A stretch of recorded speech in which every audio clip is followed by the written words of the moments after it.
Bueno, ya estamos para hablar sobre nutrición, sobre nuestra forma de alimentarnos. ¿Qué cosa esto, verdad, Gloria? ¿Verdad? A veces creo que le tenemos fobia a los nutricionistas, porque creemos que nos van a controlar el peso y nos van a decir que comamos menos. Pero yo quiero entender algo, o sea, cómo funciona nuestro cerebro, ¿verdad?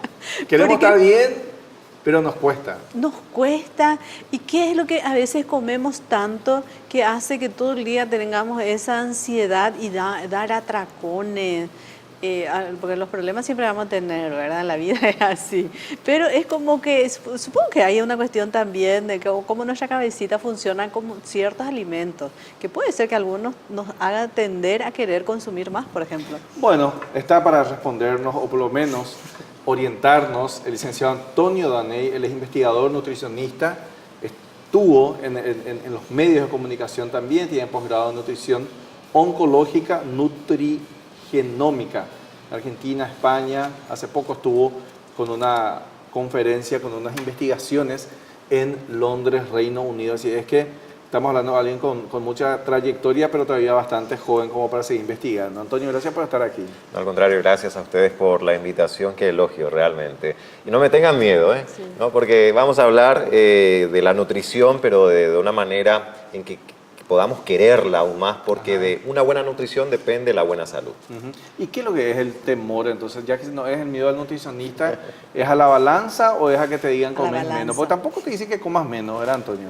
No, por supuesto. De hecho, en mi experiencia con pacientes, se impresionan porque comen más de lo que comían antes de iniciar un plan de descenso de peso de repente.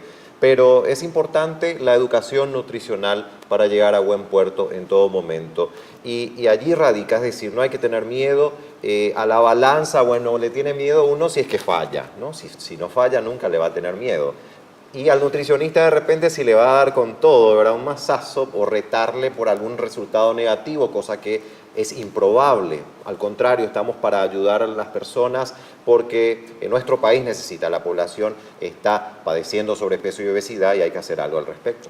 Por ejemplo, hoy atendiendo y viendo, conociendo nuestras costumbres, de lo que comemos, ¿qué estamos consumiendo de más que hace de que tengamos más ganas de comer? Porque finalmente hay una relación de eso. Comemos más, subimos de peso. O sea, eso es igual a. Y bueno, ¿qué es lo que estamos haciendo mal los paraguayos en general? Así mismo. Y estamos cargando más combustible de lo que estamos necesitando, de lo que necesita nuestro motor, ¿verdad? Nuestra maquinaria.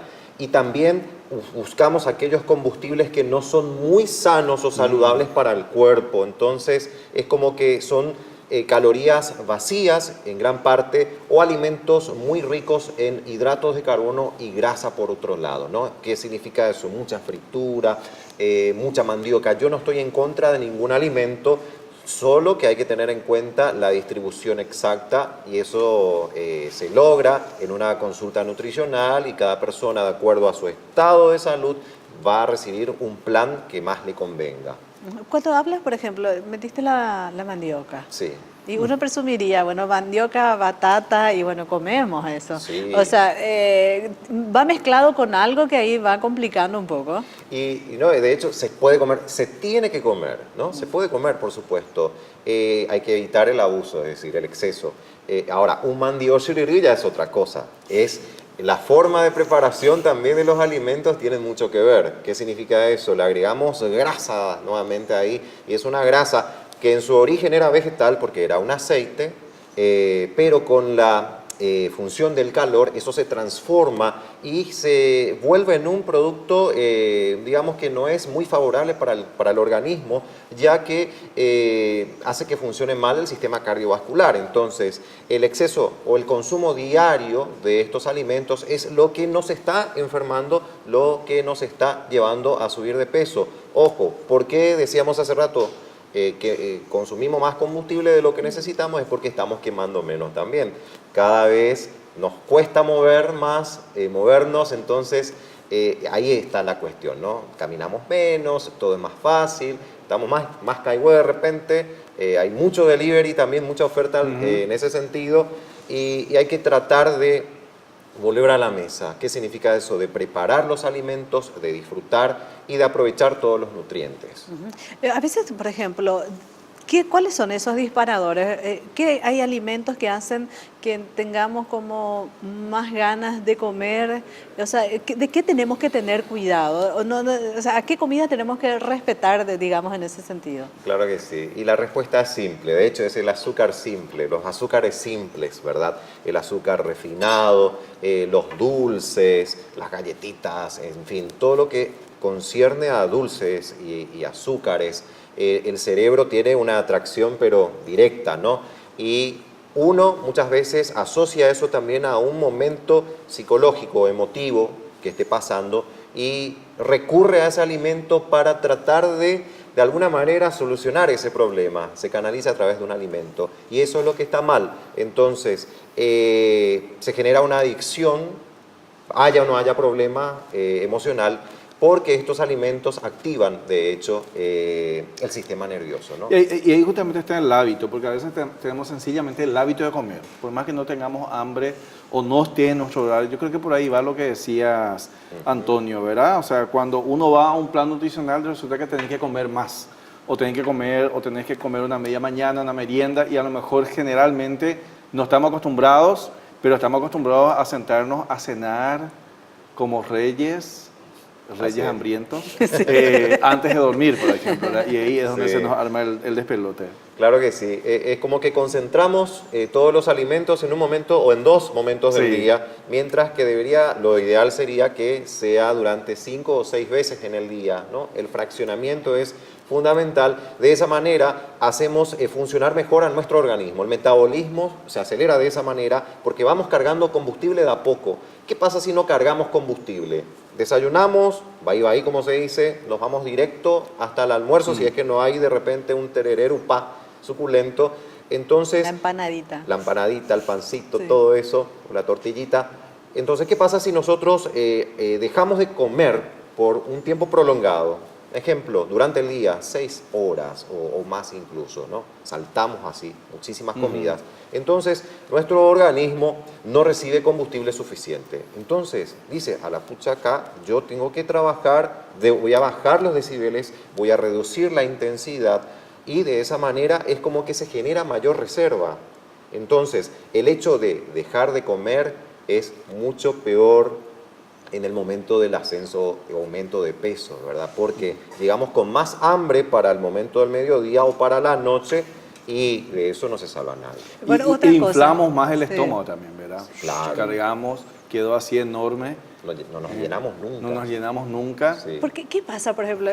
¿Qué explicación tiene? Uno, y eso yo sé, señora que está del otro lado, vos te vas a comprar pan Felipe, doy nombre y apellido acá. Dios mío. Calentito. Qué pecado, ¿verdad? Sí, Riquísimo. compraste 1 kilo.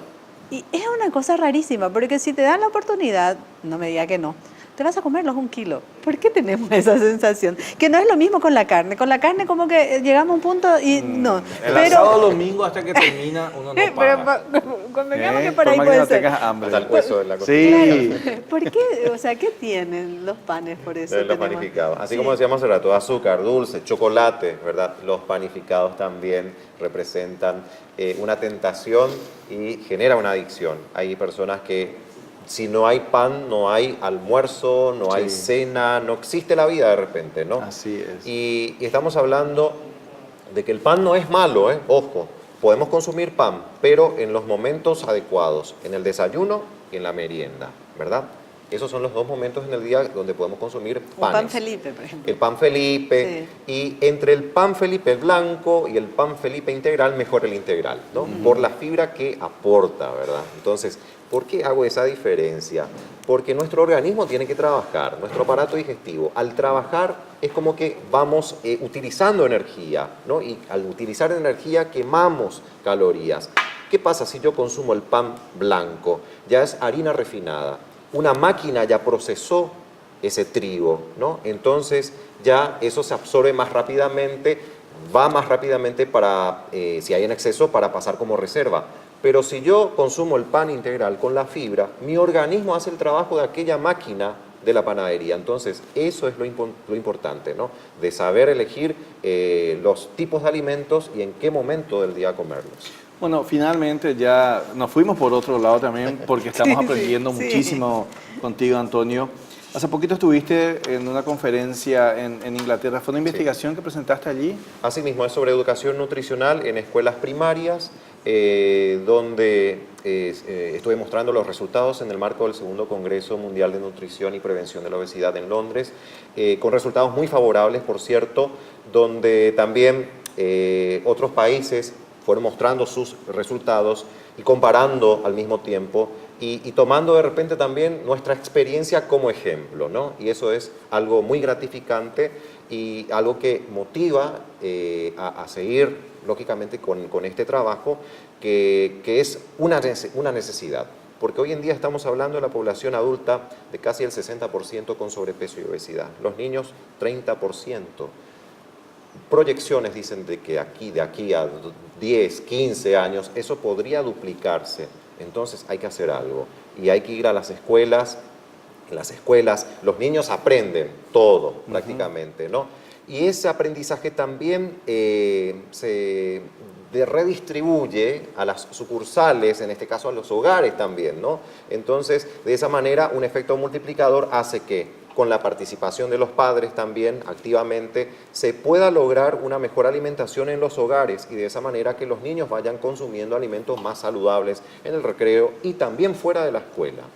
O sea, la escuela también tiene que ser un lugar realmente de aprendizaje para los niños también. Sin lugar a dudas. Y hay experiencias en el extranjero con resultados fabulosos, como Japón, donde por ley un nutricionista está en las escuelas públicas, ¿verdad? Y de esa manera los niños van aprendiendo. Y no solamente qué comer, sino que cómo preparar lo saludable para comer también. Bueno, Antonio, podemos seguir hablando sobre esto en otras ediciones de Tribuna, ¿verdad? Sí, por supuesto. Esperemos seguir teniéndote como invitado para que nos enseñes, nos eduques, nos orientes y nos reduzcas ese temor que tenemos de ir al nutricionista, ¿verdad, Gloria? Que no hagamos solamente por una cuestión estética, sino por salud. Así mismo. Bueno, ya que vos lo dijiste, sí, vamos a tomar el ejemplo. Por favor. Bueno, muchas gracias, Antonio Daney. Okay. Entonces, investigador nutricionista, nos acompañó juntamente a la ministra de Trabajo, Empleo y Seguridad Social y también al diputado Sebastián García, quien estuvo al inicio de Tribuna de hoy. Nos vamos, Gloria. Nos vamos. Gracias por acompañarnos. Y no nos olvidemos. Sí. Feliz Día de la Juventud. Feliz Día de la Juventud. Nos reencontramos la próxima semana.